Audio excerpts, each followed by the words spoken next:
పరమందు ఆసీనులై ఉన్న మా కన్న తండ్రి, మీ పవిత్రమైన పరిశుద్ధమైన నామమునకు వందనాలు చెల్లిస్తున్నాం నాయన. ఇదిగో నా తండ్రి, ఇప్పటి వరకు పాటల ద్వారా, ప్రార్థనల ద్వారా, మీ మాటల ద్వారా తండ్రి మిమ్మల్ని మహింపరిచాం. మరికొన్ని విశేషమైన సంగతులు మేమందరం కూడా నేర్చుకుని మా బ్రతుకులో వాటిని పాటించి మీకు సంతోషాన్ని, ఆనందాన్ని తీసుకొచ్చే బిడ్డలుగా,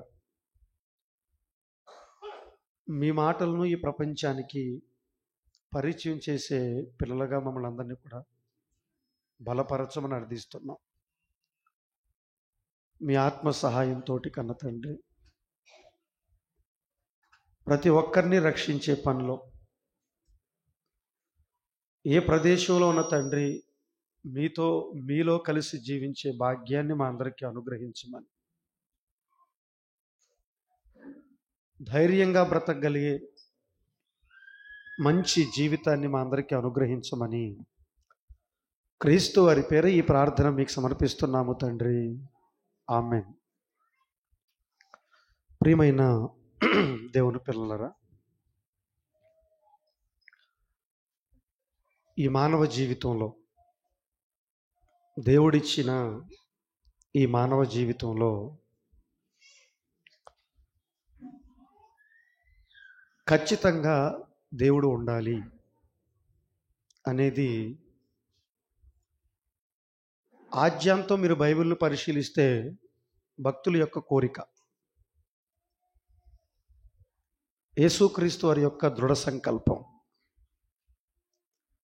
దేవుడిచ్చిన ఈ బ్రతుకులో ఖచ్చితంగా దేవుడు ఉండాలి. అది యేసుక్రీస్తు వారు ఈ సమాజానికి చాలా బలంగా ఈ మోటోనిచ్చాడు. ఎందుకు మన జీవితాల్లో దేవుడు ఉండాలి, ఎందుకు మానవ బ్రతుకుల్లో దేవుడు అంటే భయము, భక్తి ఉండాలి, వాటి వలన లాభం ఏమిటి అన్నప్పుడు మనం చాలా సందర్భాల్లో చాలా మాటలు నేర్చుకున్నాం. మానవ బ్రతుక్కి దేవుడిచ్చిన మాటలే మాన్యు అని, దేవుడిచ్చిన బ్రతుకులో దేవుడు చెప్పినట్టుగానే బ్రతకాలని, అలా బ్రతికితేనే మన జీవితానికి శ్రేయస్సు, క్షేమం ఉంటుందని చాలా భాగాల్లో మనం నేర్చుకోవటం జరిగింది. కానీ దానిని ఎందుకో గ్రహించలేకపోతున్నాం మనం. ప్రపంచం ఎలాగో గ్రహించలేకపోయింది. తమ్ముడు చక్కటి పాట పాడాడు. ఈ విషయం గ్రహించలేకే దేవునికి దేవాలయంగా ఉండవలసిన ఈ దేహం శిథిలాలుగా మారిపోతున్నాయి. మానవ బ్రతుకులు పాపంతో వాడిపోతున్నాయి, చెడు వ్యసనాలకు బానిసలై. మానవ జీవితాలు, మానవ దేహాలు కుళ్ళిపోతున్నాయి. చిన్నప్పటి నుంచి ఈరోజు మానవ బ్రతుకులను చూస్తుంటే వారి నోటి నుంచి వచ్చే మాటల ద్వారా దేవుడిచ్చిన ఈ దేవాలయాన్ని మలినం చేస్తుంది మానవ ప్రపంచం. దేవుడిచ్చిన బ్రతుకులో దేవుడు లేకుండా పోయి మనుషులు చేసే కార్యక్రమాల వలన దేవుడిచ్చిన ఈ దేవాలయం నాశనానికి వెళ్ళిపోయింది. గంజాయికి అలవాటు పడిపోయిన వాళ్ళు కొంతమంది, సిగరెట్లకు అలవాటు పడిపోయిన వాళ్ళు కొంతమంది, మందుకు అలవాటు పడిపోయిన కొంతమంది,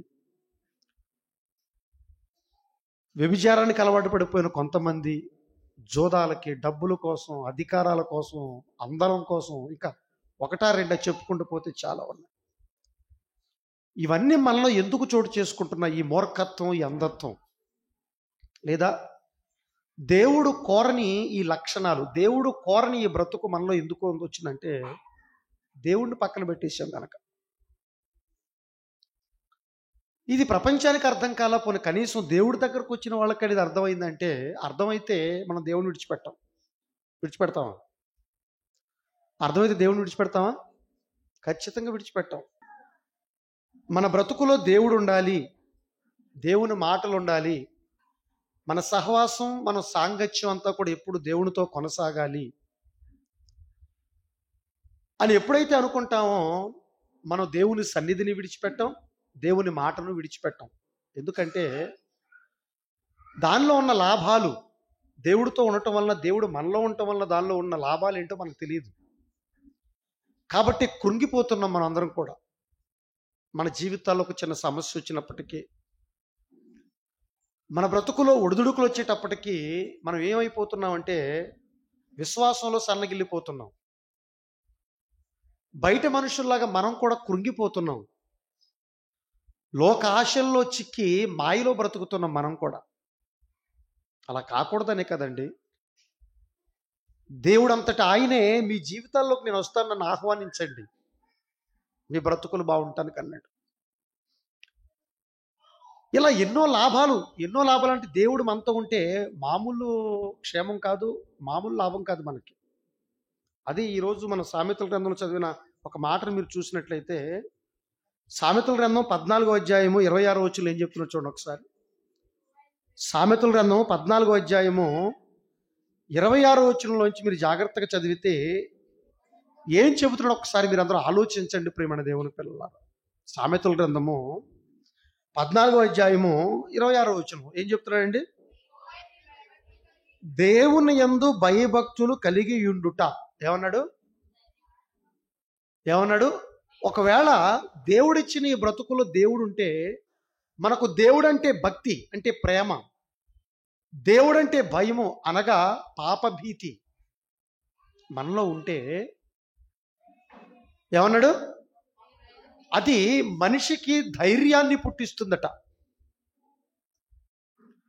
అంటే నువ్వు ఎలాంటి శ్రమల్లో ఉన్నప్పటికీ, ఎలాంటి కష్టాల్లో ఉన్నప్పటికీ, దేవుడు ఒకవేళ నీతో ఉంటే, దేవుడు గనక నీ జీవితంలో పెట్టుకుంటే చాలా ధైర్యంగా ఉంటాం మనందరం.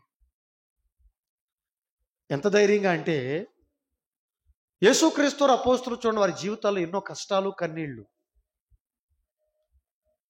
ప్రాణాలు పోయే పరిస్థితి. ఒక పక్కన సహోదరులు ప్రాణాలు పోతున్నాయి, ఒక పక్కన వారి జీవితాల్లో ఎన్నో కష్టాలు, కన్నీళ్లు మిన్నంటుతున్నాయి. అడుగడుగునా కష్టాలు, అడుగడుగునా కన్నీళ్లు. ఎవరొచ్చి ఏమంటారో, ఎవరొచ్చి ఏం చేస్తారో తెలియని పరిస్థితి. అదే పౌలు గారు చెప్పింది ఆ సేవా జీవితంలో. ఇప్పటి వరకు తండ్రి గారు చెప్పింది అపోస్తుల కార్యాలు 20వ అధ్యాయంలో మీరు ఇంటికి వెళ్ళిన తర్వాత మొత్తం చదువుకుంటే ఎక్సలెంట్ వర్డ్స్ ఉంటాయి. మరలా నా ముఖాన్ని మీరు చూస్తారన్న నమ్మకం నాకు లేదు. అలాంటి భయంకరమైన పరిస్థితుల్లో నేనున్నాను. అయినప్పటికీ మొక్కవోని విశ్వాసంతో వాళ్ళందరూ కూడా తమ జీవితాలను వెళ్ళబుచ్చుకున్నారు. ఏంటి ఆ ధైర్యం వాళ్ళకి? ఏమైనా అయిపోని మా దేవుణ్ణి, దైవ కార్యక్రమాలు మాత్రం మేము విడిచిపెట్టము. మేము చాలా ధైర్యంగా ముందుకెడతాం. ఎందుకంటే మాకు కనబడుతున్నది ఎవరు ముందు? క్రీస్తు, దేవుడు. ఆ ధైర్యం మనలో ఉండాలి అంటే మనలో ఎవరు ఉండాలి? ఒకవేళ దేవుడు లేకపోతే ఏమైపోతాం? దేవుడు లేకపోతే, దేవుడు వాక్యం లేకపోతే పిరికి వాళ్ళు అయిపోతాం. ప్రతిదానికి చిన్న చిన్నటికి బాధపడిపోతుంటాం, కుంగిపోతుంటాం, కుమిలిపోతుంటాం, పదే పదే దాని గురించి ఆలోచిస్తుంటాం. దానివలన మన ఆత్మీయత దెబ్బతింటుంది, ఆరోగ్యము దెబ్బతింటుంది. ప్రధానమైన విషయం అండి ఇది. ఒక విషయాన్ని పదే పదే మన మనసులో పెట్టుకుని కృంగిపోవటం వలన, ధైర్యం సడలిపోవటం వలన, కష్టాల్లో కన్నీళ్ళలో కృంగిపోవటం వలన ఆత్మీయతే కాదు, ఆరోగ్యం కూడా దెబ్బతింటుంది. అంటే నీ ఆత్మీయ స్థితి అభివృద్ధి పడాలన్నా, నీ ఆరోగ్య స్థితి మెరుగుపడాలన్నా మనలో ఎవరు ఉండాలి? దేవుడు ఉండాలి. అప్పుడు చాలా ధైర్యంగా ఉంటాం. అదే చెప్తున్నాడు. దేవుడంటే భయభక్తులు కలిగియునుట, దేవుని యందు భయభక్తులు కలిగియునుట బహుధైర్యము పుట్టిస్తుంది. చాలా ధైర్యం పుట్టిస్తుందట అది. చాలా ధైర్యం, మామూలు ధైర్యం కాదట అది. ఏ ధైర్యం? బహుధైర్యం. పిల్లలు చూడండి, చిన్నపిల్లలు ఏడుస్తుంటారు, వారు ఎవరినో కొడుతుంటారు, అంటే కొట్టుకుంటుంటారు పిల్లలు. అదే వాళ్ళతో తల్లిదండ్రులు ఉన్నారనుకోండి, వాళ్ళ వెనకాల ఎవరు ఉన్నారనుకోండి, ధైర్యం వాళ్ళకి. మా నాన్న ఉన్నాడు, మా అమ్మ ఉన్నాడు, మా అమ్మ ఉంది. ధైర్యం. అంటే మన వెనకాల ఒక డబ్బు ఉన్నవాడు, మన వెనకాల ఒక అధికారం ఉన్నవాడు, మన వెనకాల ఒక పదవి ఉన్నవాడు, మన వెనకాల ఏమండి మనకి అండగా నిలబడేవాడు ఉంటే చాలా ధైర్యం మనకి. అవునా కాదా? కానీ దేవుడు చెప్తున్నాడు ఏమనంటే, మీలో నేనుంటే గనక మీరు చాలా ధైర్యంగా ఉంటారయ్యా అని చెప్పాడు. తద్వారా 27వ వచనంలో కూడా ఏం చెప్తున్నాడు చూడండి. 27వ వచనంలో కూడా రెండో మాటలో యెహోవా యందు భయభక్తులు కలిగి ఉండుట. మళ్ళా చెప్తాడు, రిపీట్. అందుకే నేను సామెతలు మీరు చదివేటప్పుడు కనీసం ఇంటికాడ మీరు ఎలాగో చదవరు బైబిల్, కనీసం ఈ ప్రత్యుత్తరాలు చదువుతున్నప్పుడు తిరిగి మీరు చదవటం వలన ఆ వాక్యాలు నిజంగా గోల్డెన్ వర్డ్స్. బైబిల్ ఉన్న ప్రతి మాట చాలా చాలా విలువైన మాటలండి. చాలా సందర్భాల్లో మీకు ఈ మాట చెప్పాను నేను. ఏ మాట తీసేయటానికి లేదు బైబిల్లో. ఒక వారం వచ్చి ఒక్క మాట పట్టుకున్న చాలు. మనం ఒక వారం చర్చికి రావటం వల్ల ఎంత లాభం అంటే, ఒక్క వారం ఒక గంట క్లాసులోకి వచ్చి ఒక్క మాటను మీరు దృఢంగా పట్టుకున్నా మన జీవితంలో విప్లవాత్మకమైన మార్పులు వస్తాయి. అంటే మన జీవితంలో మార్పులు రావట్లేదంటే ఒక్క మాట కూడా మనం పట్టుకోవట్లేదని అర్థం అండి. నిజం. సీరియస్గా చెప్తున్నాను ఈ మాట. బైబిల్లో ఒక్క మాట మన హృదయాన్ని మీటినా, నిన్ను కదిలించగలిగిన మన జీవితం చాలా ఉన్నత స్థితిలో కదులుతుంది. కాబట్టి దైవ సన్నిధిలో ఉన్నప్పుడు, దేవుని మాటలు విన్నప్పుడు శ్రద్ధగా మీరు ఈ మాటలు వినండి. దేవుణ్ణి అతి దగ్గరగా చేరుకోవటానికి ప్రయత్నం చేయండి. దేవుడితో స్నేహం అంటే సహవాసం చేయటానికి ప్రయత్నం చేయండి. దేవుణ్ణి మీ హృదయంలో పెట్టుకోవటానికి ప్రయత్నం చేయండి. దేవుణ్ణి సంపాదించడానికి ప్రయత్నం చేయండి. దేవుణ్ణి మీ సొంతం చేసుకోవటానికి ప్రయత్నం చేయండి. వశీకరణం చేసుకోవాలి దేవుణ్ణి మన జీవితం ద్వారా. దీని ద్వారా, మన బ్రతుకు ద్వారా, మన జీవితంలో వచ్చే ఆ మార్పు ద్వారా దేవుణ్ణి మనం వశపరుచుకోవాలట. దేవుడు దృష్టిని మన వైపు మరల్చుకోవాలి. మనం అంత చక్కగా బ్రతకాలి మన బ్రతుకు. అలా మనం ఉంటే మన బ్రతుకులు ఏ సందర్భంలో ఉన్నా చాలా పటిష్టంగా ఉంటాయి. మానవ బ్రతుకులు చాలా పటిష్టంగా కట్టబడతాయి. కానీ ఎందుకు పటిష్టంగా కట్టబడవలసిన మానవ బ్రతుకులు ఎందుకు శిథిలమైపోతున్నాయి ఆలోచించండి. దేవుడు లేకనే. దేవుడు లేడు. ఈ దేహం దేవునికి ఆలయం అన్న సంగతి ప్రపంచం మరిచిపోయింది కనుకనే ఎందుకో ఖర్చు పెడుతున్నారండి. ఈ దేహాన్ని దేనికో వాడేస్తున్నారండి. ఎంత చండాలం చేస్తున్నారంటే దేహాన్ని. ఏమండి, ఈ దేవుడు గుడిని ఎంత దారుణం చేస్తున్నారంటే నిజంగా ఎంత పాపానికి ఒడుగడుతుందో తెలుసండి మానవ ప్రపంచం. నేను చెబుతున్నాను, జాగ్రత్తగా ఆలోచించండి. మన చేతులతో, మన చేతలతో, మన నోటితో, మన బ్రతుకుతో దేవుడికి ఇష్టం లేని ఒక కార్యక్రమం చేసినా అది దేవుని ఆలయాన్ని పతనావస్థకు తీసుకువెళ్ళటమే గుర్తుపెట్టుకోండి. అందుకే అనవసరంగా వ్యర్థమైన మాట ఒక్క మాట కూడా మీ నోట్లోంచి రావద్దు. వ్యర్థమైన కార్యక్రమాలు మీ బ్రతుకులోంచి రావద్దు. దేవుని ఆలయాన్ని ఎప్పుడు ఆలయంగానే ఉంచండి. ఆ ఆలయం ద్వారా దేవునికి నిరంతరం పూజ. మన దేహం ద్వారా నిరంతరం దేవునికి ఆరాధన. మన బ్రతుకు నుంచి దేవునికి నిరంతరం భక్తి. అది ఎప్పుడు కూడా ఎలా ఉండాలంటే చాలా ఉచ్చ స్థితిలో ఉండాలి అది. కానీ భక్తిలో ఉన్న మానవ బ్రతుకులన్నీ కూడా నిద్రపోతున్నాయండి. నిద్రావస్థలోకి వెళ్ళిపోయాయి, నిద్రాణంలోకి వెళ్ళిపోయాయి. ఈ విలువైన సంగతులు అర్థం కావటం లేదు. కాబట్టి జీవాన్ని పాడు చేసుకుంటున్నారు. అందుకే చెబుతున్నాడు, దేవుని అందులో భయభక్తులు కలిగి ఉండటం వలన ఏమన్నాడు? జీవపు ఓట. ఏ ఓటది? ఏ ఓటది? మా జీవితం ఏం బాలేదండి, మా బ్రతుకులేం బాలేదండి, మా జీవితాలు ఏమి బాలేదండి. ఎందుకు మన జీవితాలు బాలేదని నువ్వు అంటున్నావంటే నీలో దేవుడు లేడు. ఒకవేళ మనతో దేవుడు ఉంటే మన బ్రతుకుల్లో, మన జీవితాల్లో ఓట. కష్టాలన్నీ వెనకాల ఉంటాయి, కన్నీళ్ళని వెనకాల ఉంటాయి, కానీ తేజస్సు మాత్రం ముందుంటుంది. అందుకే అంటాడు, సంతోషకరమైన హృదయము ముఖమునకు తేటనిచ్చును. What a wonderful word. నలిగిన మనస్సేమో ఎముకలకు కుళ్ళు. నలిగిపోయిన మనసట ఎముకలకు కుళ్ళు చేకూరుస్తుంది. ఆటోమేటిక్గా నీ ముఖాన్నంతా చీకటి కమ్ముకుంటుంది. భక్తుడి ముఖంలో చీకటి ఉండటానికి వీల్లేదంటే. ఒకవేళ మన బ్రతుకులో దేవుడుంటే,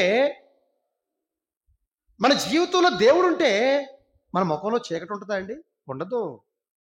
అంటే తేజస్సు. నేనంటే చీకటి అంటే నలుపు తెలుపుల గురించి నేను మాట్లాడటం లేదు. కొంతమంది నల్లగా ఉన్నా సిరిగా ఉన్నాడు, ఎప్పుడు నవ్వుతూ ఉంటాడు అంటారు చూడండి. లోపల హృదయం సంతోషాన్ని బట్టది. చూడండి, సమాజంలో కొన్ని గుళ్ళు చూస్తుంటాం, గుళ్ళు గోపురాలు చర్చిలు చూస్తుంటాం. కొన్ని చర్చిలు బాగో, చూడటానికి బాగో. కొన్ని చర్చిలు చాలా కలకల్లాడిపోతుంటాయి. ఎలాగా? ప్రతి నిత్యం వాటిలో కార్యక్రమాలు జరుగుతుంటాయి. నిరంతరం దానికి ఎవరో ఒక డొనేషన్లు ఇస్తూనే ఉంటారు, లైటింగ్లు పెడుతూనే ఉంటారు. నిరంతరం కార్యక్రమాలు జరిగే ఆ చర్చి మాత్రం, బాగా జనం వెళ్ళిపోయే చర్చి మాత్రం ఎప్పుడూ దేదీప్యమానంగా వెలిగిపోతూనే ఉంటుంది. ఏదో అరాకొర ఇద్దరు ముగ్గురు వెళ్ళే వాళ్ళు, డబ్బులు ఎవరో చర్చి ఎక్కడో మూలలో చర్చి పాడుబడిపోయే స్థితికి వెళ్ళిపోతుంటుంది. అలాగే ఈ మానవ దేహం దేవునికి ఆలయం అనుకుంటే, దీని నుంచి నిరంతరం కార్యక్రమాలు జరుగుతుంటే ఎలా ఉంటుందో తెలుసా? తేజస్సు బిడ్డ, తేజస్సు వెలిగిపోతుంటుంది. జీవపు ఓట మనలో కనబడుతుంది. కాబట్టి ఈ జీవపు ఓట, ఈ ధైర్యం మనకి ఎప్పుడు ఉండాలంటే, బహుధైర్యం ఎప్పుడు ఉండాలంటే, మనతో ఎవరు ఉండాలి? దేవుడు ఉండాలి.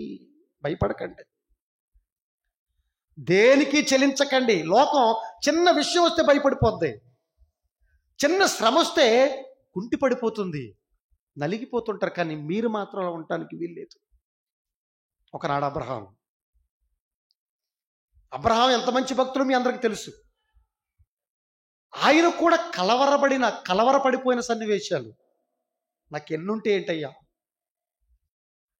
ఈ దేశం అంతా నాకు ఇస్తే ఏంటయ్యా, రాజుల మీద నేను గెలిస్తే నాకేంటయ్యా, నాకు నీవు పిల్లలు దయచేయనప్పుడు అంటాడు. ఎక్కడ మాట? ఆదికాండం 15వ అధ్యాయం 2వ వచనం ఒక మాట చూడండి. ఆ మాట, ఇవన్నీ దేవుడు మన కోసం ఎందుకు వ్రాయించాడు అంటే, ఈ మాటలు చదువుతున్నప్పుడు, ఈ సందర్భాలు చదువుతున్నప్పుడు మన బ్రతుకులు దేవుని మాట చేత ఉన్నతంగా కట్టబడాలి. ఈ మాటల ద్వారా ఎన్నో మనం అందరం కూడా నేర్చుకోవాలని. చూడండి ప్రియమైన దేవుని పిల్లలారా, ఆదికాండం 15వ అధ్యాయం 2వ వచనం, అందుకు అబ్రహాం అవలే, ఇంకా అబ్రాముగానే ఉన్నాడు. ఇంకా అందుకు అబ్రాము, ప్రభు అయిన యెహోవా నాకు ఏమిస్తే నాకేంటి, ఏమిచ్చిననేమి నేను సంతానము లేనివాడనై పోచున్నానే అని బాధపడుతున్నాడు, కుంగిపోతున్నాడు. ఎవరు? అప్పటికే వాగ్దానం ఇచ్చాడు, నీకు పిల్లలు పుడతారు, నీ వంశాన్ని అభివృద్ధి చేస్తాను, సముద్రంలో ఉన్న ఇసుక రేణువుల వలె, ఆకాశంలో నక్షత్రాల వలె నీ వంశాన్ని అభివృద్ధి చేస్తానయ్యా అని చెప్పాడు. దేవుడు చెప్పాడు. ఎందుకంటే దేవుడు అంటే ధైర్యం కదండి, దేవుడు అంటే జీవం కదండి, దేవుడు అంటే సమస్తం కదండి. అవన్నీ చెప్పాడు. అబ్రహాం గారికి అన్నీ ఉన్నాయి, కానీ సంతానం మాత్రం లేదట. అందుకే బాధపడుతున్నాడు, నలిగిపోతున్నాడు. ఏముంటే నాకేంటి తండ్రి, నువ్వు ఎన్నిస్తే నాకేంటయ్యా, సంతానం లేనప్పుడు. మనకు సంతానం ఉందా? మనకు పుట్టేశాడు కాబట్టి విలువ తెలియదు మనకి. దేవుడు మనకి ఇచ్చేసాడు కదా, దేవుడు మనకి పిల్లల్ని ఇచ్చేసాడు, ఏమిచ్చామని మాట్లాడతాం. కానీ ఏమండి, విశ్వాసులకు తండ్రి అబ్రహాం గారికి పిల్లలు లేకపోతే కుంగిపోతున్నాడు. బాధ ఆయనకు అర్థమైంది. కానీ ఆ పై మాట దేవుడు ఏమంటున్నాడు చూడండి. పై మాట 1వ వచనంలో ఏమంటున్నాడు చూడండి. 1వ వచనంలో ఇదంతా అంటే 14వ అధ్యాయం 13వ అధ్యాయం చదవండి. అబ్రహాం గారు చేసిన కార్యక్రమాలు కానీ, అబ్రహాం గారి జీవితంలో జరిగిన సన్నివేశాలు కానీ ఎన్నో ఉంటాయి. ఇవన్నీ జరిగిన తర్వాత అబ్రాము చూడండి చెప్తున్నాడు. దేవుడు ఏం చెప్తున్నాడు? అబ్రాము భయపడకు, ఎందుకంటే నేను భరోసానయ్యా నీకు, నేను కేడము నీకు. ఏమన్నాడు? అబ్రాము భయపడకు. ఎందుకు భయపడుతున్నావు? నువ్వు భయపడాల్సిన పరిస్థితి లేదు. ఏమండి, నిజంగా మీరు ఆలోచించండి ప్రియమైన దేవుని పిల్లలారా. ఈ ధైర్యం ఎప్పుడు వస్తుందంటే మనతో దేవుడు ఉన్నప్పుడు. అబ్రహాము, నేనున్నానయ్యా, నేను నీకు కేడము, నువ్వు భయపడాల్సిన పరిస్థితి లేదు అని చెప్తున్నాడు. అంటే దేవుడు ఉంటే భయపడాల్సిన పని లేదా అంటే ఎస్, భయపడాల్సిన పని లేదు. అందుకే అన్నాడు, దేవుని యందలి భయభక్తులు కలిగి ఉండటం వలన బహుధైర్యము పుట్టించును. బహుధైర్యం, చాలా ధైర్యంగా ఉంటారండి వాళ్ళు. ఏమైపోయినా, యోబు గారు చూడండి, పిల్లలు చచ్చిపోయినా ధైర్యం, ఆస్తులు పోయినా ధైర్యం. హబక్కూ గారు చూడండి ఏమన్నాడు, ఏమీ లేకపోయినా నా దేవుడే నాకు రక్షణకర్త. భక్తుల జీవితాలు చూడండి, ఏమైపోతున్న ధైర్యం మాత్రం వాళ్ళు విడిచిపెట్టలేదు. ఎందుకంటే వారితో దేవుడు ఉన్నాడు. సింపుల్ పాయింట్, అంతే. అర్థమైందండి? వారితో దేవుడు ఉన్నాడు గనుకనే నువ్వు భయపడాల్సిన పని లేదు అన్నాడు. యెషయా గ్రంథం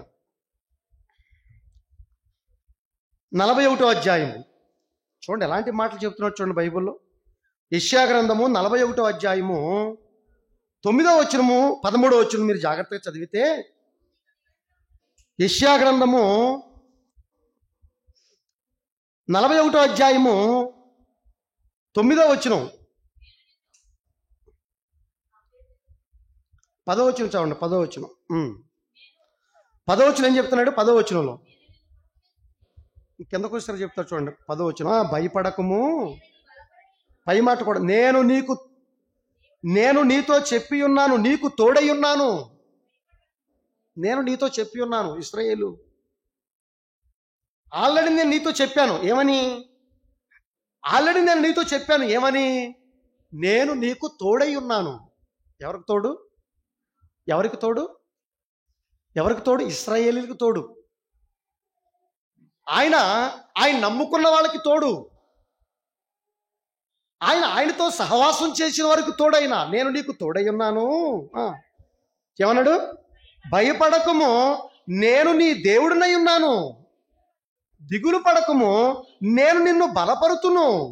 నీకు సహాయము చేయువాడను నేనే.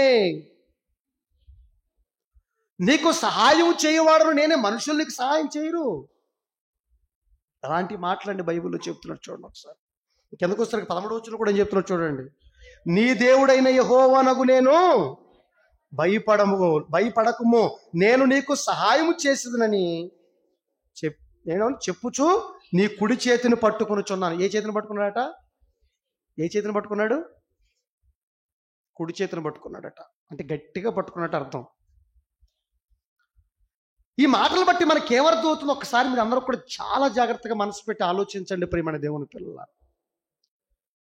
ఇప్పుడు ఈ తోడును, ఈ ధైర్యాన్ని, ఈ సహాయాన్ని మనందరం కూడా అందిపుచ్చుకుంటున్నావా లేదా వదులుకుంటున్నావా? ఆలోచించండి ఒకసారి.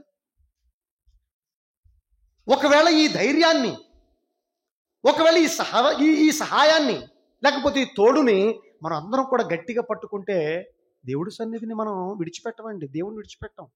నమ్మకం ఉంటే వెయిట్ చేస్తాం. దేనికోసం వెయిట్ చేస్తాం చెప్పండి? టైం, పరిష్కారం. ఏమంటారు? టైం ఈజ్ ఈక్వల్ టు పరిష్కారం. సమస్యకు సొల్యూషన్ కోసం ఎదురు చూస్తాడు అంతే. భక్తుడు అలా చూస్తాడు అంతే. అదే వస్తుంది. ఎందుకంటే వెనక నడిపించేవాళ్ళు ఎవరు? దేవుడు గనక. ప్రియమైన దేవుని పిల్లలారా, ఇట్లాంటి పరిస్థితులు ఈరోజు సమాజంలో లేవు. భక్తులు లేకపోవటం వలన ఈరోజు ఎంత దారుణమైన పరిస్థితులు ఈరోజు విశ్వాసుల్లో ఏమండి ఉన్నాయో ఒకసారి మీరు అందరూ మనసు పెట్టండి. ఎట్లాంటి పరిస్థితులే ఈ విశ్వాసులు ఎట్లాంటి పరిస్థితులు ఉన్నారయ్యా అంటే సమస్యలు చూస్తున్నారు. కానీ బాగా వినండి, ఈ విశ్వాసులైన వాళ్ళు ఒకవేళ సమస్య వస్తే, కష్టం వస్తే ఆ కష్టాన్ని భూతత్వంలో పెట్టి చూస్తున్నారు. సమస్యను చూస్తున్నారు కానీ సమస్యకి సొల్యూషన్గా ఉన్న దేవుణ్ణి మాత్రం చూడటం లేదు. ప్రతి భారాన్ని మీదేసుకుంటున్నట్టు మనిషి, ప్రతి భారాన్ని. అందుకే అంటాడు, ప్రతి భారమును సుడువుగా చిక్కులు పెట్టు పాపం అంటాడు. ఎక్కడ? హెబ్రీ పత్రికలో 12వ అధ్యాయంలో మొదటి వచనం, తర్వాత చదువుకోండి, 12:1 ఉంటుంది. ఇంత గొప్ప సాక్షి సమూహం, ఎవరు భక్తులు సాక్షులుగా మన కళ్ళ ముందు కనబడుతున్నారు, వారందరూ ఎలా ధైర్యంగా బ్రతికారో ఒకసారి వాళ్ళని చూడండి అన్నాడు. వాళ్ళంత ధైర్యంగా ఉంటారు కారణం ఏంటి ఒకసారి చూడాలని అన్నాడు. అవి చూడకుండా మనం ఏం చూస్తాం? భారం మీద వేసుకుంటున్నాం, ఏదో సమస్య ఉన్నట్టు కల్పించేసుకుని, ఏదో ఈ జీవితం శాశ్వతం అనుకుని, ఆ భారం ఈ భారం మోస్తున్నాను అనుకుని, భారం మీద భారం, భారం మీద భారం, భారం మీద భారం పెట్టేసుకుని, చేజేతులారా దేవుణ్ణి దూరం చేసుకుని మన బ్రతుకులు ఏం చేసుకుంటున్నాం? సర్వనాశనం చేసుకుంటున్నాం. అర్థమవుతుందండి? అర్థమవుతుందా? కాబట్టి మీరు అందరూ మనసు పెట్టండి. ఏమండి, మీరు చూడవలసింది ఎవరినయ్యా అంటే, ఒక కష్టం వచ్చింది, కన్నీళ్ళు వచ్చాయి. మీరు చూడవలసింది సమస్యను కాదు, కష్టాన్ని కాదు, ఆ సమస్య నుంచి బయటేసే నీకు ధైర్యాన్ని ఇచ్చే దేవుణ్ణి చూడండి. అప్పుడు నీకు ధైర్యం పుడుతుంది. అంతే కదా? యేసుక్రీస్తు ఉన్నాడు, ఇందులో పడవలో ఉన్నాడు, శిష్యులు పడవలో ఉన్నారు. సముద్రంలోంచి అకస్మాత్తుగా తుఫాను వచ్చింది, అలలు సెలరేగిపోతున్నాయి. బాబోయ్ బాబోయ్ అని కేకలేస్తున్నారు. ఎవరు? శిష్యులే. ఎవరో కాదండి, శిష్యులే. ఎవరు? అపోస్తులుగా ఉన్న ఆ కోటలో ఉన్నవాళ్ళు, తర్వాత వాళ్ళే కాదు. బాబోయ్ బాబోయ్ అని కేకలేస్తుంటే యేసుక్రీస్తు ఎవడో తెలుసండి? మత్తయి గారు రాసిన సువార్త 8వ అధ్యాయం 26వ వచనం చూడండి ఒకసారి. మత్తయి గారు రాసిన సువార్త 8వ అధ్యాయం 26వ వచనం ఏం చెప్తున్నాడండి? మత్తయి గారు రాసిన సువార్త 8వ అధ్యాయం 26వ వచనంలో, అందుకాయన అల్ప విశ్వాసులారా ఏమన్నాడు? ఏమన్నాడండి? ఎందుకు అల్ప విశ్వాసాలు? ఓ కేకలేస్తున్నారట. వాళ్ళేమో సముద్రంలో సమస్య వచ్చిందని కేకలేస్తున్నారు, మనమేమో జీవితం అనే సముద్రంలో సమస్యలు వచ్చినాయని కేకలేస్తున్నాం. మనం గోలలు చేస్తున్నాం, మనం ఘోష చేస్తున్నాం. మనం దేనికి కేకలేస్తున్నారు? దేనికి గొడవలు ఆడుకుంటున్నారు? దేనికి మీరు అందరూ కూడా ఓ ఏడుస్తున్నారు? ఎవరికి జీవితం శాశ్వతం అని, ఎందుకోసం ఈ భూమి మీదకి వచ్చారో దాన్ని మర్చిపోయారే. ఎందుకోసం ఈ దేహాన్ని దేవాలయంగా ఎందుకు ఇచ్చాడన్న సంగతి మీరు మర్చిపోయి, మీ ఇష్టానుసారంగా మీరు బ్రతికి లోక సంబంధులుగా బ్రతుకుతూ, మీ జీవితాలు కష్టాలు కన్నీళ్ళమయం చేసుకుంటూ, నన్ను విడిచిపెట్టి మీ బ్రతుకులు నేను లేను, నేనుంటే ఇవన్నీ రావు, నేనుంటే మీ బ్రతుకులు ఎలా ఉండవు, నేనుంటే మీ బ్రతుకులు ఈ కేకలుండవు, ఈ పెడబొబ్బులుండవు, నేను మీ బ్రతుకుల్లో ఉంటే మీ జీవితాల్లో ఈ అరమరికలు ఉండవు, ఈ ఒడిదుడుకులు ఉండవు, ఈ ఎత్తుపల్లాలు ఉండవు. అంటే చూడం, ఉన్నవంటే చూడం, వాటిని లెక్క చేయం, లెక్క చేస్తాం. అందుకే ఒక సామెత ఉందండి, డ్యాన్స్ వేయరా అన్నాడట. వీడికేమో డ్యాన్స్ రాదు, మరి ఏదో కొంక చెప్పాలిగా, అందుకేమన్నాడు? నేల సరిలేదు అన్నాడట. డ్యాన్స్ వేయరంటే నేల సరిలేదు అన్నాడట. డ్యాన్స్ వచ్చినోడికి ఆ నేల ఎలా ఉన్నా ఖచ్చితంగా వేస్తాడు, ఎందుకంటే వాడు అందులో నిష్ణాతుడు. అర్థమైందండి? అలాగే జీవితం విలువ తెలిసినోడు జీవితంలో ఎలా బ్రతకాలని వాడికి తెలుస్తుంది. అంతేగా వంకలు చెప్పడం, దేవుడి దగ్గరికి రావటానికి, దేవుడి సన్నిధికి రావటానికి, దైవ కార్యక్రమాలు చేయటానికి వంకలు చెప్పడం. ఎందుకంటే జీవిత పరమార్థం అర్థమైంది కాబట్టి, జీవాధిపతి అతనిలో ఉన్నాడు కాబట్టి అతని జీవితం ఎప్పుడు కూడా దేదీప్యమానంగా వెలుగుతూనే ఉంటుంది. No doubt. ఈరోజు మానవ బ్రతుకులు చూడండి, మానవ జీవితాలను చూడండి, కేకలతో ఉందండి జీవితం. అందరూ కూడా ఆందోళనలు, సమస్యలు.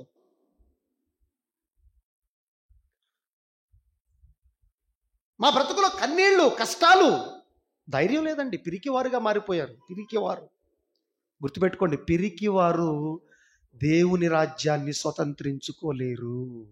ఎక్కడుంది? ప్రకటన గ్రంథం 21వ అధ్యాయం 2వ అధ్యాయమా?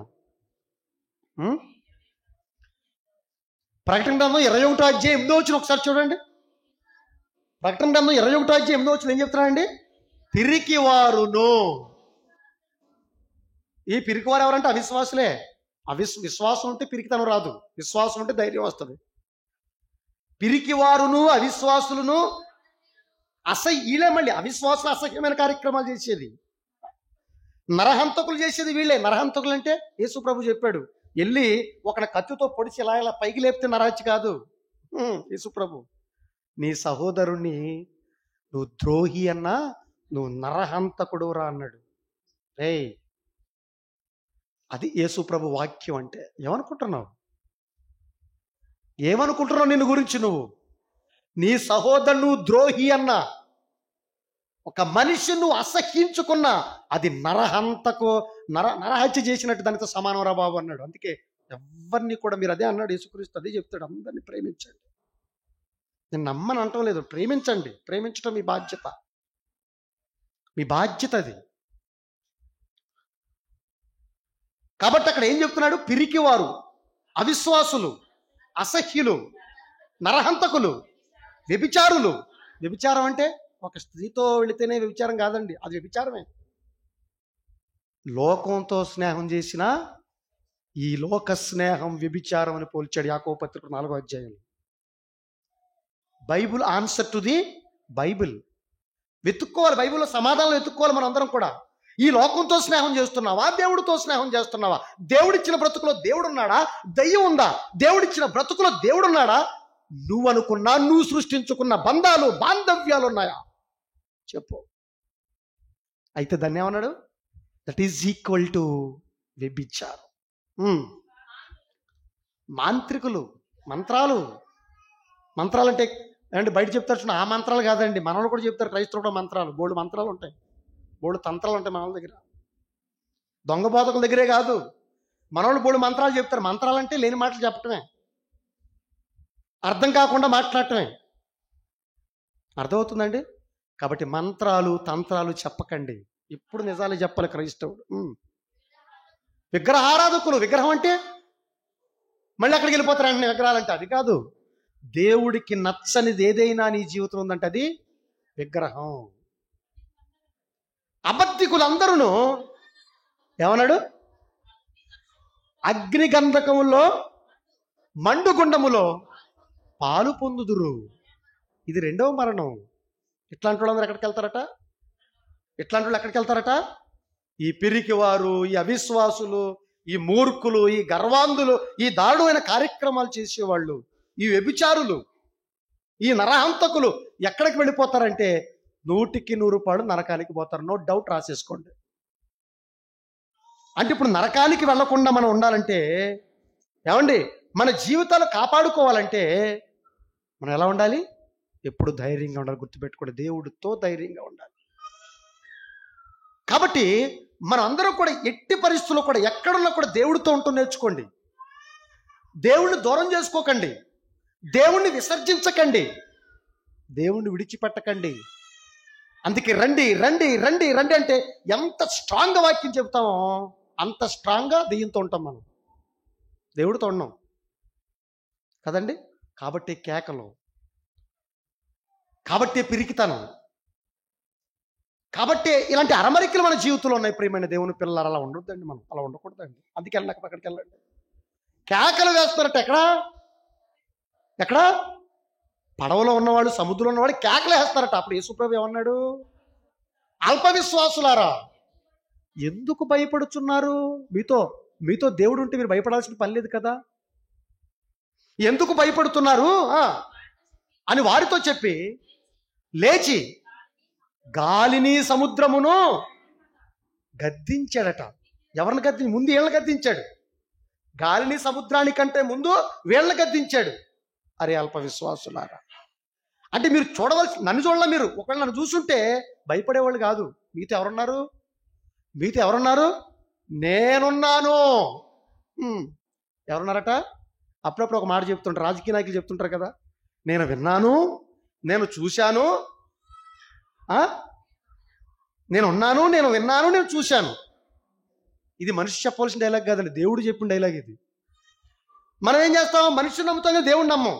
నేను ఉన్నాను రా బాబు, నేను విన్నాను, నేను చూశాను, నేను చేస్తానని చెప్పినా, లేదు ప్రభువా భలేవాడివి, నువ్వు చేయాలంటే చాలా కష్టం, కాబట్టి ఏదో రమ్మంటే వస్తాం కానీ, ఏదో చేయమంటే చేస్తాం కానీ అస్తమానం నీతో ఉండాలంటే చాలా కష్టం ప్రభు అన్నట్టు మనం మారిపోయాం. అంతే కదండి. అందుకే యేసు ప్రభు ఏమంటున్నాడంటే, ముందు దేవుణ్ణి చూడండి, అప్పుడు సమస్య ఏమవుతుంది? చిన్నదైపోద్ది. అది పెద్ద నువ్వు లెక్క చేయవు. ఎందుకంటే నాతో యేసుక్రీస్తు ఉన్నప్పుడు నేను దేనికోసం భయపడాలనుకునేవాళ్ళు. మాతో దేవుడు ఉంటే ఏమవుద్ది? ఏం కాదు. ఆ భావం వాళ్ళలో లేదు. ఏం లేదు? మాతో దేవుడు ఉన్నాడు అన్న భావం వాళ్ళలో లేదు కనుకనే వాళ్ళందరూ కూడా బెదిరిపోతున్నారు. అర్థమైందండి? ఆనాడు మోషే కూడా ఇశ్రాయేలుకి చెప్పాడండి. ఏమని చెప్పాడో తెలుసా అండి? ఇదిగో మీరు ధైర్యంగా ఉండండి. అంటే మోషేని చూసి ఒకళ్ళు నన్ను చూసి మీరు ధైర్యపడుతున్నారేమో. నన్ను చూసి కాదు మీరు ధైర్యపడవలసింది, దేవుడిని చూసి. యెహోషువని పిలిచాడు దేవుడు. మోషే తర్వాత యెహోషువని పిలిచాడు. యెహోషువని పిలిచి ఏమంటున్నాడు ఈ సందర్భాన్ని చూసి మనం ముగించుకుందాం. చూడండి ఒకసారి యెహోషువ గ్రంథం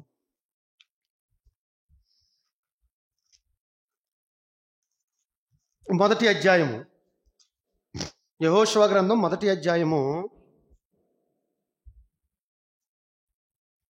5వ వచనం చదవండి. జాగ్రత్తగా చదవండి. 5వ వచనం ఇప్పుడు చెప్తున్నాడు చూడండి ఒకసారి.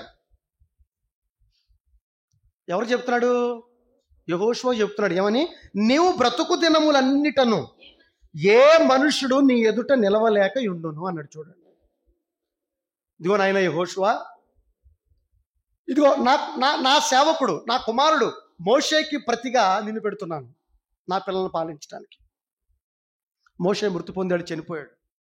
ఇక నీకు ఎట్లాంటి పరిస్థితి ఉంటుందంటే, నీ ఎదుట నువ్వు బ్రతుకు దినములన్నిటిని కూడా నీ ఎదుట ఎవడో కూడా నిలబడలేడు. 1. 2, నేను మోషేకి తోడై ఉండినట్లు నీకును తోడై ఉంటాను. బాగుంటాయండి, చాలా బాగుంటాయి. చూడండి ఈ పదాలు. నేను మోషేకి తోడై ఉన్నట్టు, మోషేకి ఎలాగైతే నేను తోడుగా ఉన్నానో, ఎలా అయితే నేను ధైర్యంగా మోషేకి ఉన్నానో, నీకు కూడా అలాగే తోడుగా ఉంటాను, ధైర్యంగా ఉంటాను. నిన్ను విడిచే ప్రసక్తే లేదు, నిన్ను ఎడబాసే ప్రసక్తే లేదు. నిన్ను విడవను ఎడబాయను. నిబ్బరము కలిగి ధైర్యముగా ఉండు యెహోషువ. ఏమన్నానండి? నిబ్బరము కలిగి ధైర్యంగా ఉండు యెహోషువ, నేను నీతో ఉంటానని మాట ఇచ్చాడు. ఇప్పుడు క్రైస్తవులుగా మనందరికీ బాప్తీసం తీసుకున్న తర్వాత మనకు ఒక భరోసాని ఇచ్చాడు. ఏం భరోసా తెలుసా? ఇక మీతో ఎల్లప్పుడూ ఉండటానికి పరిశుద్ధాత్మ దేవుణ్ణి వరంగా ఇస్తున్నాను. మీతో ఎల్లప్పుడూ ఉండటానికి వాక్యాన్ని నేను ఇస్తున్నాను.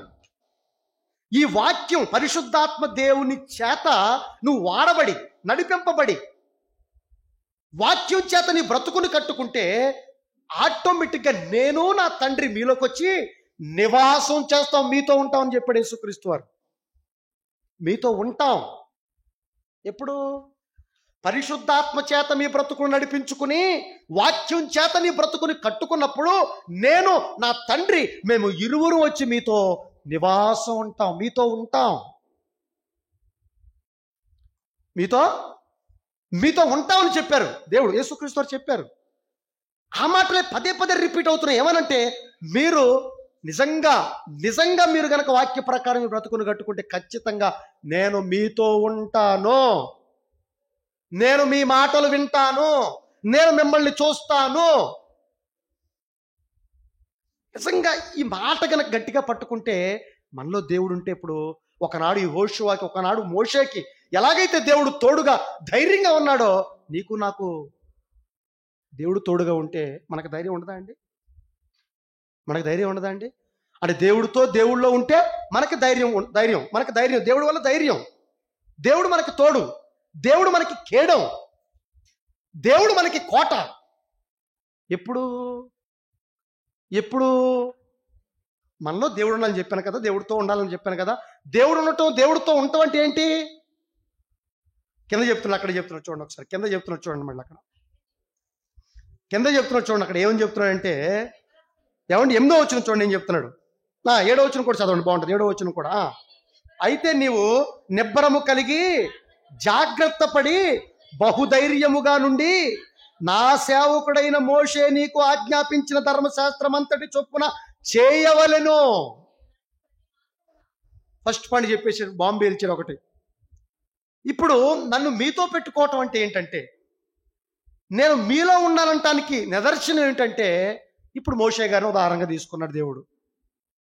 మోషే గారు ఎలాగైతే తన జీవితంలో చాలా జాగ్రత్త కలిగి ధైర్యముగా ఉండి, ఏమండి, తనకు ఆజ్ఞాపించిన ధర్మశాస్త్రం అంతటి చొప్పున చేశాడో, అలాగే నువ్వు చేస్తే నీకు తోడుగా ఉంటా. అలా నువ్వు ఉంటే నీకు ధైర్యంగా ఉంటా. అలా నువ్వు ఉంటే కనుక నీకు కేడముగా నిలబడతా, నీకు తోడుగా ఉంటా. అలా ఉండకపోతే కేవలం నామకార్థంగా వచ్చి వెళ్ళిపోతుంటే దేవుడు తోడుగా ఉంటాడా? మనకి ధైర్యంగా ఉంటాడా? ఉండడం. ఆలోచించండి ప్రియమైన దేవుని పిల్లలారా. అంటే దేవుడు మనకి ధైర్యంగా ఉండాలంటే, దేవుడిలో ఎప్పుడు మనం ఉండాలంటే, మనం మనం దేవుడు చెప్పిన బాధ్యతలన్నీ కూడా చక్కగా నిర్వర్తిస్తూ ముందుకెళ్ళాలి. అదే కదా యేసుప్రభు గారు అన్నాడు, నా దేవుడు నన్ను ఒంటరిగా విడిచిపెట్టలేదు. ఎందుకు విడిచిపెట్టలేదు? ఎందుకు యేసుక్రీస్తు వారితో దేవుడు ఎప్పుడు ఉన్నాడు? ఎందుకు యేసుక్రీస్తు వారికి అంత ధైర్యం? ఎందుకు యేసుక్రీస్తు వారికి అంత విశ్వాసం? అంటే నేను ఎల్లప్పుడూ, యోహాను సువార్త ఉంటుంది 9వ అధ్యాయం ఉంటుంది, చూసుకోండి. 8వ అధ్యాయం అనుకుంటున్నాను, 27 వచ్చిన అనుకుంటాను. చూడండి, ఆ మాట కూడా చూద్దాం అలా ముగికుండా. 8:27 9:4 యోహాను సువార్త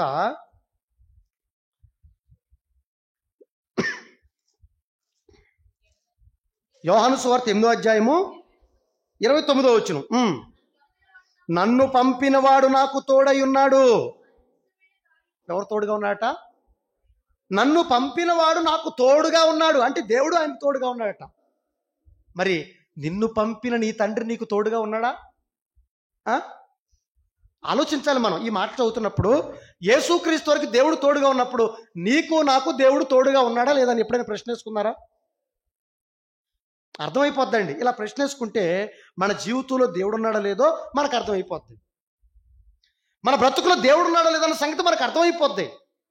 మనం దేవుడి మాట ప్రకారం బ్రతుకుతున్నామో లేదన్న సంగతి మనకి తేటతెల్లం అయిపోద్దండి. నన్ను పంపినవాడు నాకు తోడై ఉన్నాడు, ఆయనకిష్టమైన కార్యము నేను ఎల్లప్పుడూ చేయుదును గనుక ఆయన నన్ను ఒంటరిగా విడిచిపెట్టలేదని చెప్పాను. అబ్బబ్బబ్బ, ఎంత బాగుందండి. మరి నిన్ను నీ దేవుడు ఒంటరిగా విడిచిపెట్టకూడదంటే నువ్వేం చేయాలి? ఆయనకిష్టమైన కార్యం ఎల్లప్పుడూ చేస్తుండాలి. ఎలా? మోషేలా, ఎలా యెహోషువలా, ఎలా అబ్రహాముల, ఎలా భక్తులులా. ఇంత సాక్షి సమూహం, భక్తుల యొక్క సాక్షి సమూహం నేనేం చేసింది? మేఘము వలె ఆవరించి ఉంది. కాబట్టి నేర్చుకో, తెలుసుకో అని చెప్తున్నా. చూడండి అక్కడ ఏం చెప్పాడు. అక్కడికి వెళ్ళండి మళ్ళీ. నైతే నువ్వు నిబ్బరము కలిగి జాగ్రత్త పడి బహుధైర్యముగా నుండి నా సేవకుడైన మోషే నీకు ఆజ్ఞాపించిన ధర్మశాస్త్రమంతటి చొప్పున చేయవలను. నీవు నడుచు ప్రతి మార్గమున చక్కగా ప్రవర్తించున్నట్లు నీవు దాని నుండి కుడికి గాని ఎడమకు గాని తొలగకూడదు.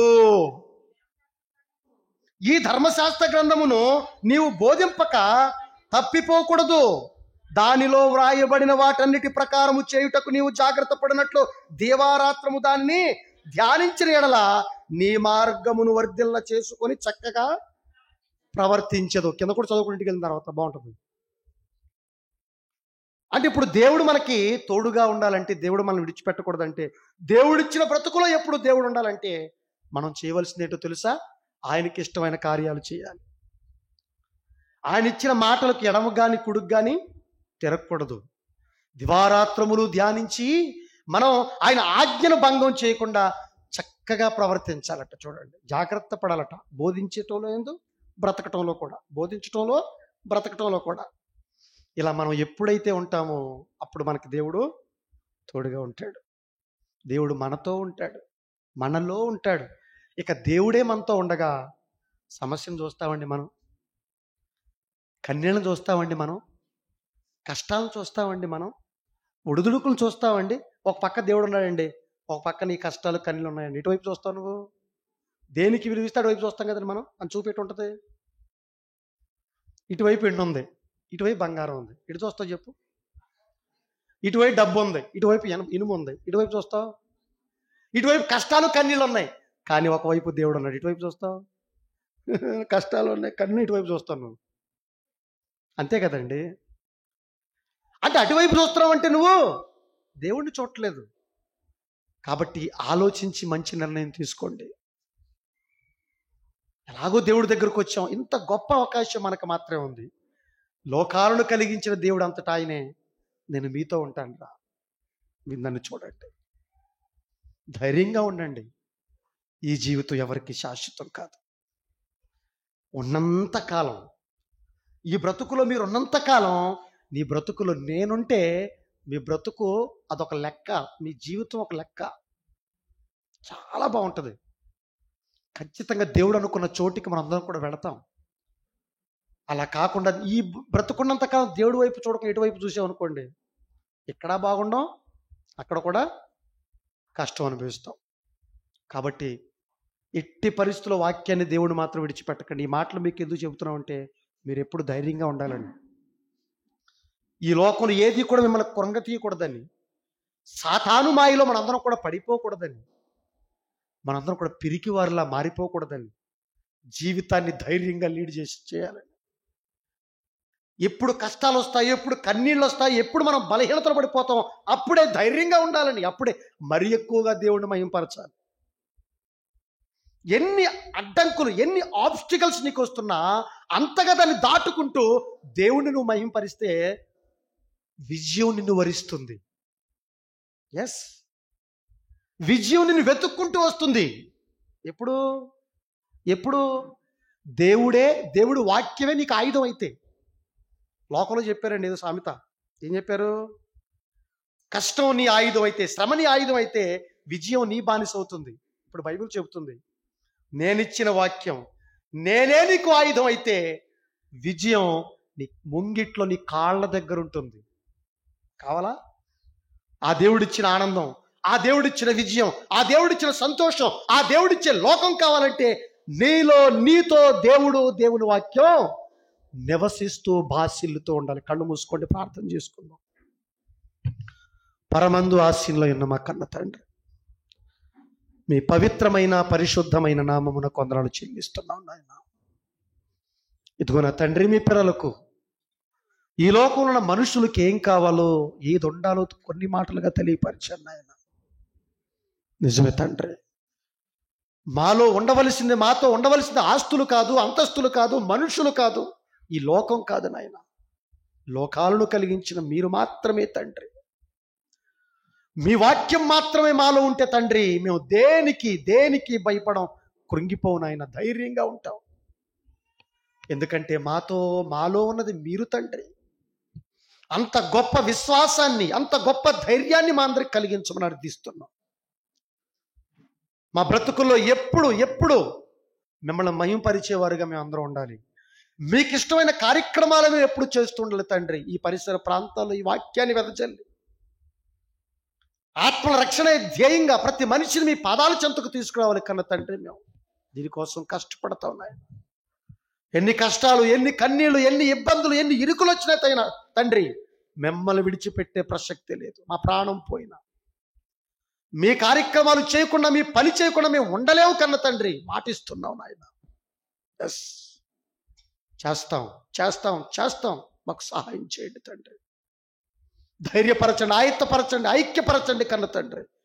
మేమందరం కూడా ఇదే మోటోతో ముందుకు వెళ్ళి మీకు విజయాలు చేకూర్చే వాళ్ళగా మమ్మల్ని అందరం కూడా ఆయత్తపరచమని అర్థిస్తూ, పేరున అందరినీ దీవించి ఆశీర్వదించమని, ప్రతి ఒక్కరికి మంచి ఆత్మీయత, ఆరోగ్యాన్ని దయచేయమని, మేమందరం కూడా ఎప్పుడు కష్టపడేవాళ్ళుగా కన్నతండ్రి, ఎవరి మీద ఆధారపడేవాళ్ళుగా కాదు కన్నతండ్రి. మీ వాక్యం సెలవిచ్చినట్టుగా తండ్రి మేము ఇచ్చేవాళ్ళుగానే ఉండాలి తండ్రి. మేము మీ పనిలో అరిగిపోవాలి తండ్రి. అది ధర్మ కార్యక్రమాల్లోనైతేనేమి, అది సత్య సంబంధమైన కార్యక్రమాలు అయితేనేమి తండ్రి, మేమందరం కూడా అలుపెరగని యోధులుగా ముందుకెళ్ళి మీరున్న లోకానికి చేరుకునే భాగ్యాన్ని మా అందరికీ దయచేయమని క్రీస్తు వారి పేరు ఈ ప్రార్థన మీకు సమర్పిస్తున్నాము తండ్రి. ఆమేన్.